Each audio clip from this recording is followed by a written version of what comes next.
It's a Locked On crossover. We hopped on with Paul Holden of Locked On Rockies. Should we be concerned about some of the slow starts at the major league level for the youngsters? Is there a possible number one pitcher in the minor leagues? Let's talk about it. You are Locked On MLB Prospects, part of the Locked On Podcast Network, your team every day.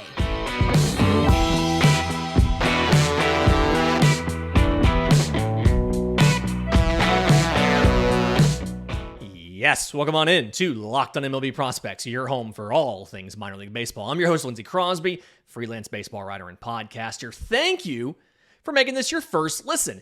Every single day, we're proudly part of the Locked On Podcast Network, where it's your team every day. And today's episode is made possible by our friends at Game Time. Download the Game Time app, create an account, use code LOCKEDONMLB for $20 off your first purchase. Last-minute tickets, lowest price, guaranteed. Fun crossover for you today. Hopped on with Paul Holden of Locked On Rockies. Wide-ranging conversation all about Colorado, their struggles at the major league level, and their farm systems. Enjoy. Now, let's bring him in. The man, the myth, the legend himself. Lindsay Crosby's here. The beard getting better and better as the season's going on. One of the busiest baseball guys out there. Lindsay, this season, not only are you doing this, you are covering Auburn baseball. Is it Auburn that it is? And more as well, correct? Yes, it is Auburn University for Sports Illustrated. It's year 2 of doing that. And then I'm also helping Sports Illustrated with their Atlanta Braves coverage this year. So touching MLB, touching the minor leagues through this, touching college baseball, kind of helps because they all build on each other, right? A lot of these college guys in the SEC are the same guys we're going to be talking about in the draft in July. And then obviously they'll make their way to the bigs. So it all ties together, but it's a lot of baseball right now. A lot of baseball, but I'm going to complete from great and winning baseball to not rebuilding, but rebuilding baseball. There's a lot, honestly, to be interested by when it comes to the Rockies and prospects. This is a team that, due to injury this year, has had to turn to a lot of prospects. And we're going to kind of go through the whole gambit. But so far, Lindsay, how do you think the Rockies have handled the season with their call-ups, with the players they've chosen to fill in for some of these injuries? This is a Rockies team that is missing German Marquez, Antonio Senzatella, Brandon Rodgers. Sean Bouchard was an exciting young guy that was going to play in his missing time, and the list can go on and on. How do you think the Rockies have navigated their injuries this year and the choices they've made with the players from their system? So for me, the two things that I notice is it's guys like Montero, for instance, that have done statistically pretty well in AAA, but it hasn't yet translated to MLB. And so it's like, okay, let's bring them, let's give them a chance at the major league level. Or it's guys like Ezequiel Tovar, tons of talent. We know defensively he can hang, and the stats bear that out. But we need to see how he does against MLB quality pitching, against that sequencing, the velocity, the spin, things like that. And so they're picking the right guys as far as we still have unanswered questions. We know talent's there. We know potential's there. But they need, we have to throw them in the deep end. And it's something where they've kind of staggered it a bit. You don't have 5 rookies playing every day. It's not like the Royals last year where it's nothing but young players. But they've done a good job of getting them up, putting them in positions to be successful, and letting their comfort and their talent dictate whether they sink or swim with varying levels of success. Brenton Doyle looks pretty good right now. Montero obviously struggled and, ultimately moved back to AAA. So I like the decisions that they've made, and I'm excited to see how much more runway some of these guys get to figure it out at the major league level versus having to go back to Albuquerque.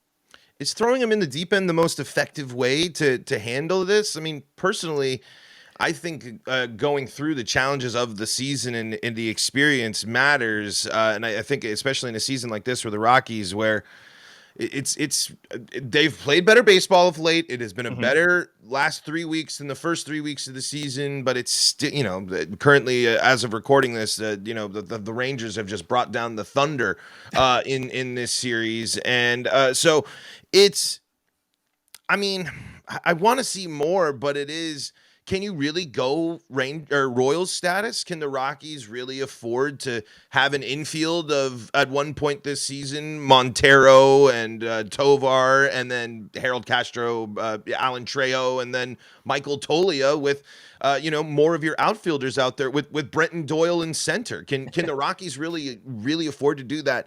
And I don't think the Rockies would do that. Yeah, it feels like something they wouldn't necessarily do. And to me, it's about, well, why do we not know if this guy is MLB caliber or not? So like for Tovar, he needed to get exposure to the MLB level.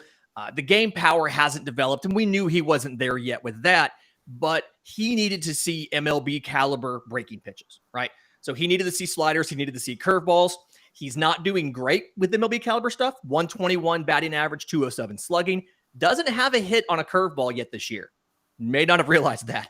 But it's something where Tovar needed to see, one, defensively, his defense can hang at the major league level. He's 91st percentile and outs above average.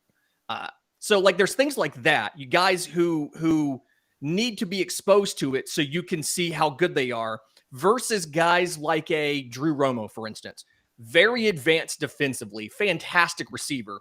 But the offense is very much a work in progress. He's not a guy you want to throw in the deep end because he's still learning proper form, proper mechanics about hitting, whereas Tovar is working on adjusting to the quality of the pitching. So they've made some of the right decisions. Tovar again, Montero, as far as guys who need to be exposed to the MLB level, because either they've never done it before and they have the aptitude for it, like Tovar, or Montero, something where he's hitting really well in AAA, and arguably he's not going to get significantly better in AAA.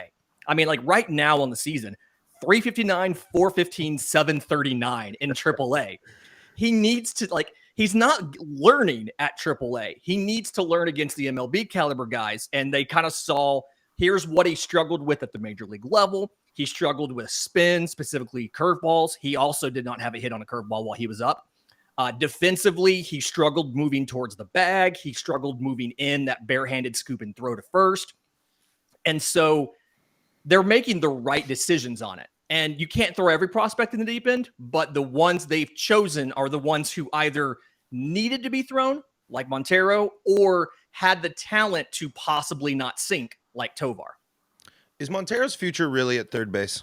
I'm starting to really, if this defense is the issue, that's what's holding him back. The Rockies can't sit there and keep that bat. Because Montero can hit major league pitching. We know we saw enough last year, and even this year there are the struggles, but the guy can mash, and if he can get in the rhythm, and I think if he knew he was playing consistently, even in a DH role or something like that, that's good things for him.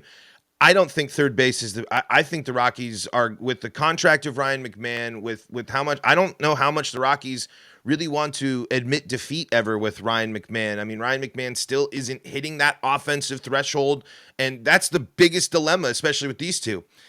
I'm more confident in Montero's bat moving forward than Ryan McMahon's bat at this point. I've seen Ryan McMahon now for multiple years, but on the flip side, Ryan McMahon's going to save the Rockies a heck of a lot more runs than Elehuris Montero is playing defense. It really is two sides of a coin. I wish one of them could figure it out and be the combination of the both.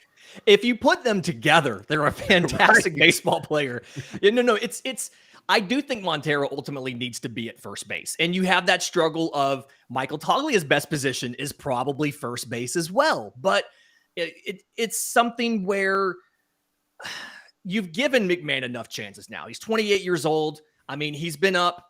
He's got, 2,300 plate attempts, 2,000 plus at-bats at the major league level. In fantasy, I was kind of banking on a Ryan McMahon breakout this year too, and it just never really happened. And so I understand the desire of, we need some sort of defensive consistency in the lineup. But at the end of the day, I think Montero is a first baseman simply because the struggles that he has are going to be mitigated playing first base. You have a rangy second baseman next to you. You're not moving to the right as much. He is above average moving to the left, so that's nice. You don't have those charging plays in as much at first base. A lot of those end up being taken by the pitcher. So his future is first base. And ideally somebody would step up to be that third baseman. So McMahon's either playing second or he's a utility guy. But you need to have Montero, you need to have Toglia playing almost every day because they've got to get over that learning curve. And they just haven't had a chance to do that when they either go down to AAA or like Toglia are not a primary option at really any position and play in a backup capacity or utility capacity. Let's talk about some names to think about. Let's talk about some who's doing good, who's hot and who's not in terms of prospects. And I want to dive into a little bit of pitching and pitching depth and pitching development for the Colorado Rockies. We're going to get to all that and more coming up here in segment number 2. Back to our chat with Paul in just a second, but first, today's episode is brought to you by our friends at So Rare. It's a revolutionary fantasy baseball game and marketplace, transforming fans into owners. You have officially licensed digital cards featuring players from all 30 MLB teams, and you own the fantasy experience. You can collect, buy, sell, and compete with these cards to win epic rewards. Win or lose, you keep your cards. Best part is it costs absolutely nothing to play. You go to sorare.com/lockedon. That's SORARE.com/lockedon.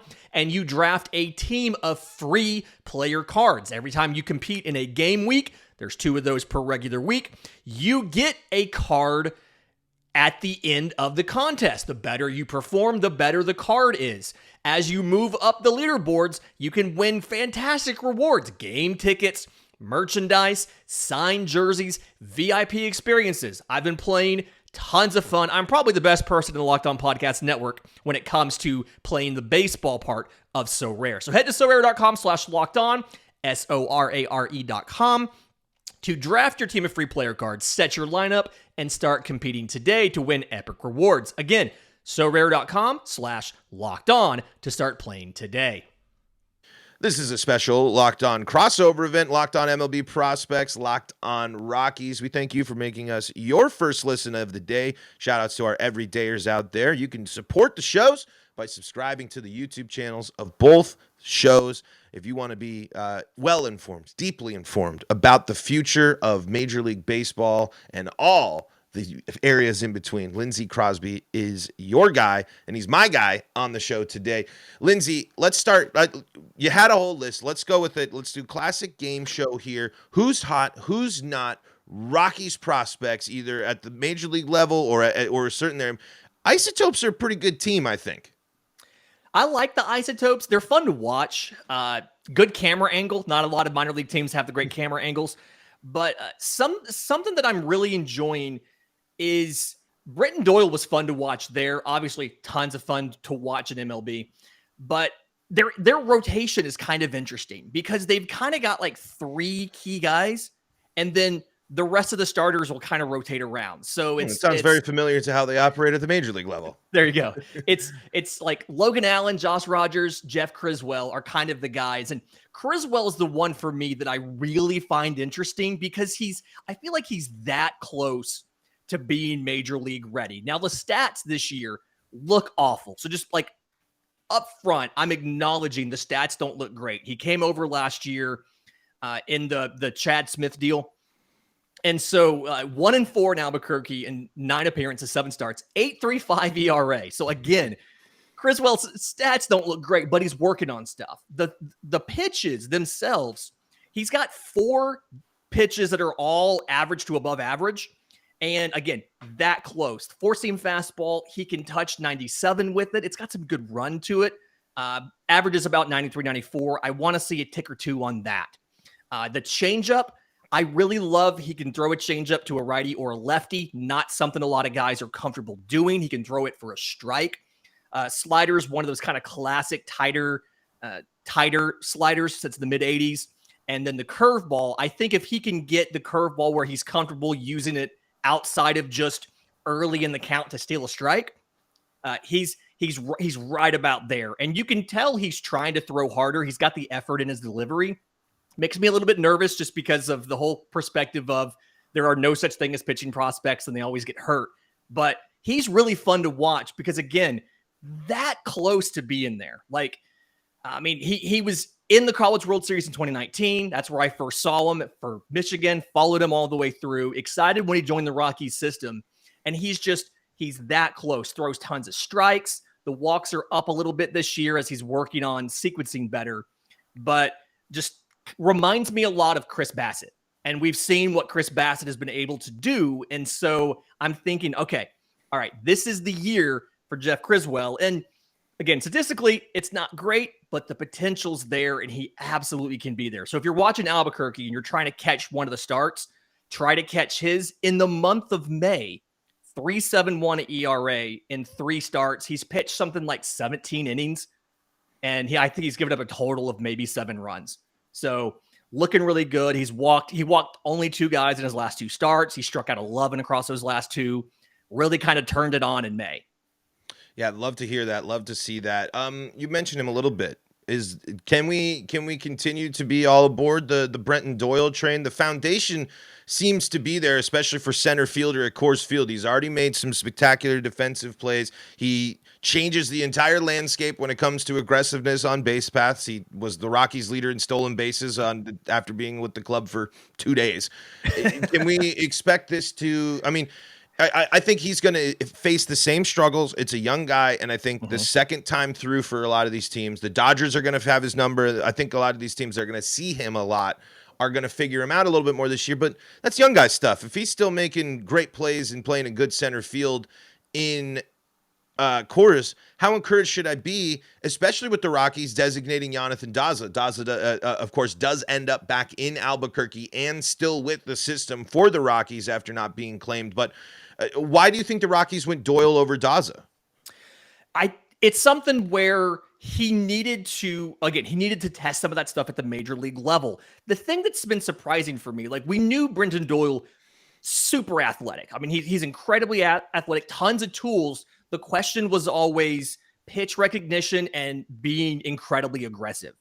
And I've noticed he's great against righties. He struggles against lefties, but some of the issues, and this was surprising and reason why I'm hopeful, is the pitch recognition. He's struggling on fastballs up in the zone. And that's typically not a thing that he's had trouble with. And so that's why I'm excited about the fact that like the on base of 281, I think that's going to get better as he better sees those MLB caliber fastballs where you're able to elevate it for a strike. It's got that extra ride up in the zone. The slugging's absolutely there. Little bit of concern about lefties. He's like 158, 200 is the slash line. And he seems to struggle with picking up breaking stuff and figuring out when it's on the black, is it going to be a ball or a strike? And he's not going to face guys in Albuquerque who can consistently command those pitches to the edges of the strike zone. So that's why I think it was a good move to call him up. Let him learn what that looks like in live action versus hoping he picks it up twice or 3 times a week from a guy who may come through when they're playing in Las Vegas or something like that. It was the right decision. That, like you said, the defense looks great. He's able to make it work. The speed translates. The arm is really good. He can play all 3 positions. And I think just in this short time he's been up, it already makes me want to upgrade the hit tool to closer to average. And when you combine that with the fact that we know his power is above average, the speed's there. Once he gets used to recognizing a breaking pitch for a ball or a strike out of the hand, especially from a lefty, then ceiling's the limit. But as far as I'm concerned, he should be up for a while because the struggles that he has it feels like they're fixable because it's a matter of just getting used to seeing a slider or a curveball out of the hand of a lefty. Who needs to be up and who needs to be playing for the Rockies, and how do you handle the logjam at first base and in the outfield? If you were running the Rockies and say this trend continues and it's All-Star game is passed, you are 5th place, maybe there's people hanging around, but Dodgers are up there, Padres are figuring it out, yada yada yada. Rockies are still on the course they are now and playing like they are now, where it's scrappy, fun, winning some series, not the April Rockies of this season where things where it was getting to the point where it's doesn't matter. Blow it all up and just let all the prospects play. And they turned it around a little bit. Where do you think the Rockies should go, and how do you think they should handle the trade deadline? And what do you think the lineup will look like post-trade deadline for the Rockies? You need to find a way to have a younger infield and outfield too, really. Like looking at the outfield now and seeing where Charlie Blackmon's your DH at 37 now. You've got Jurickson Profar, Chris Bryant. I'm not saying I don't think you can trade Chris Bryant, but to me, it's something where Jurickson Profar is not going to be the left fielder in the next winning Rockies team. So he's probably one of those guys that needs to be made available at the deadline for not much, because Michael Toglia can play some corner outfield. He's not going to be amazing, but he's going to be good enough. It's going to get him in the lineup every day. And that gives you the option to have somebody like Elharis Montero at first. Mike Moustakas, he's a very nice guy. From what I've heard, you can launch him into the sun for all that matters. I don't really see a reason why he needs to be getting that playtime every day, because you've got so many young guys to figure out what to do. If it's me, I've got Montero. He gets occasional chances at third when Toglia is at first, but I want Toglia in the lineup almost every day, somewhere between the outfield and first base. I want Montero mostly at first, but playing a little bit of third. You can move McMahon to second on those days. You need to keep Tovar at short every day, which they, for the most part, they have. And give those guys a chance to get extended run where they're not looking over their shoulder. The comparison I like to make on this is it, and for the Rockies listeners, I'm a Braves fan, grew up a Braves fan. And something a lot of people always talk about is how the Braves seem to find these really good pitchers. And so people point to Kyle Wright. He won 21 games last year, led baseball in that. He had 21 games in the bigs going into last year. But it was spread over like 3 seasons. ERA of 6.5. And the issue was every time he stumbled once, he was sent back down. And so he's constantly looking over his shoulder. He's playing tight. He couldn't get comfortable in the rotation because he knew if this pitch isn't perfect, I'm going back to AAA.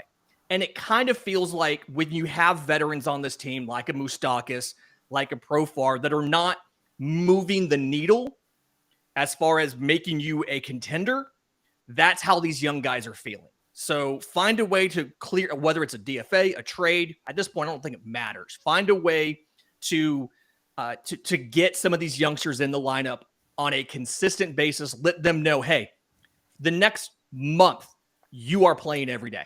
The month of July is yours. The month of August is yours. This is your job. We're going to maybe move you around from day to day, but for the most part, you are playing every single day. Stop looking over your shoulder. Focus on getting better. Learn from a Charlie Blackmon. Learn from a Ryan McMahon as far as defense goes. and have a chance to get comfortable, because that's what they haven't really been able to do, just the shuffling back and forth from AAA to the bigs, or moving between a starting role and the bench like Toglia has. I think Brendan Rodgers is a perfect example of that if Rockies fans are looking for that. I mean, the health has been the biggest issue for Brendan Rodgers, but since the Rockies told Brendan Rodgers he was the second baseman outside of his cold start last year, we saw him completely able to turn it around. And I'm with you. There's no real reason, if the Rockies are out of contention, that CJ Cron, Mike Moustakas, Jurickson Profar, Randall Grichuk are taking at-bats over your young guys. It simply does not make sense, because you nailed it.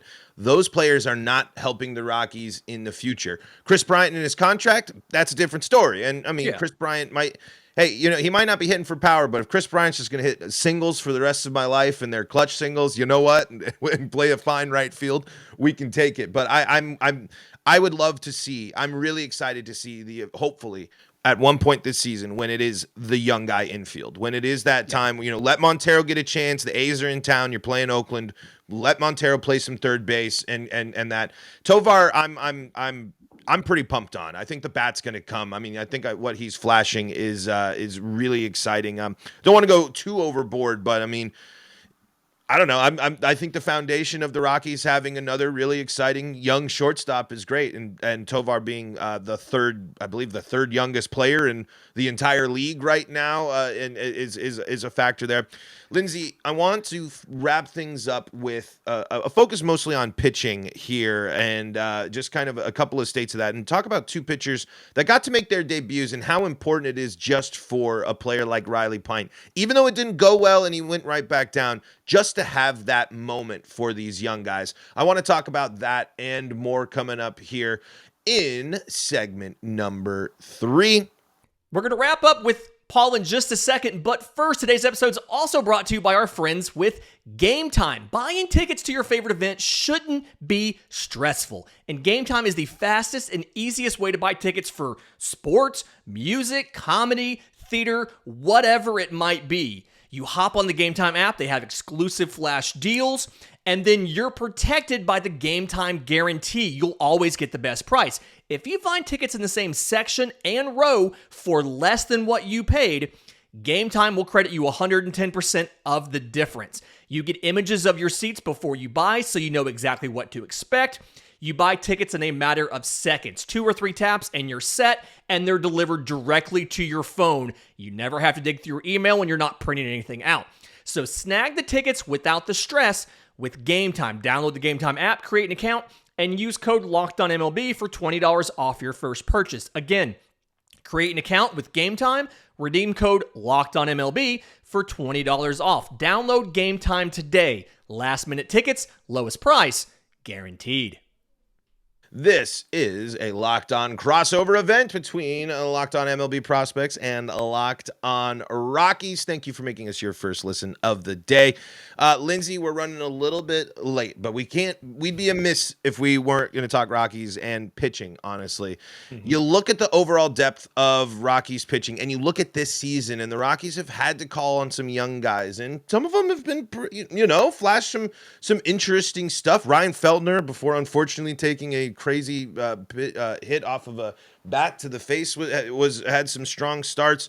Noah Davis was had a couple of strong starts before he got hurt. The injury bug has been tough, but I still can't say I'm overall confident in the future of this Rockies rotation, especially as the Rockies might not have Ramon Marquez next year with contract stuff. And so, is there anything to feel more confident about in this rotation, or are we? The Rockies don't seem like they're developing the next guy. Maybe just a series of 3 through 5s in a traditional rotation. So we talked after the draft about how they got a lot better about drafting guys that better fit the conditions there in Colorado. And some of the early stats for some of these guys aren't great, but I'm still excited about these additions. Carson Palmquist out of Miami has like a 4.5 ERA in High A Spokane right now, but he's a really interesting, as far as what he does, works really well and should translate to altitude. And all of these guys just need little minor small tweaks to raise their ceilings from number 4, number 5. So like Palmquist, for instance, was a reliever most of the time in college, started his final year, got drafted, but he's a fastball changeup slider guy. Changeup's the best pitch, which shouldn't be affected that much by the altitude. Has a big sweeper that'll do really well, looking different from the slider. All comes out of a really unique, like lefty, almost sidearm slot. So a lot of deception and things there. All you really have to do is work on a little bit of extra velocity because he's sitting low 90s. But when he was a reliever, he was easily mid 90s. So you know it's in there. It's just a matter of stamina. I'm a big fan of his. Gabriel Hughes, another guy from last year. Kind of excited. I think he can be a number 3. Again, the numbers don't look great in Spokane, 7.16 ERA.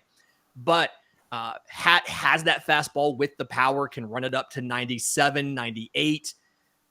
Again, secondary pitches that work, shorter slider with really high spin on it, a cutter, things that should translate.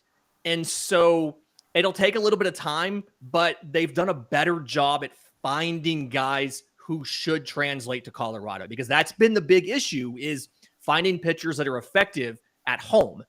And statistically, the stuff doesn't look great, right now, one, small sample sizes. Hughes has like 25 innings pitched on the year, but also these guys are learning how to be pros and they're learning how to adjust their stuff. I still feel good about the potential, but like you said, I am still looking for that dude who's going to be like the number one.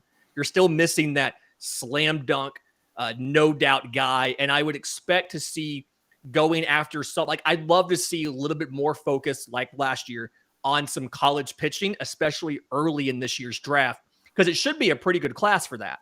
Trying to find, since you've got some position players who are, you have a ton of outfielders that I'm really excited about. Jordan Beck and Yanquiel Fernandez. Hunter Goodman looks like he could play first or left or catch, whatever. But finding some more pitchers because you're looking for those top of the rotation guys. I think that's probably the key when you go into this year's draft and when you go into the trade deadline. Looking for, if you're selling something, let's prioritize getting high potential arms back. Yeah, I think that's really going to be if the Rockies are moving, it's just move for high, I think double to triple A pitchers and just take some flyers on some guys, add some depth there. Please no more outfielders because it's just going to keep confusing me. And you got Zach Veen, and I know what you want to do.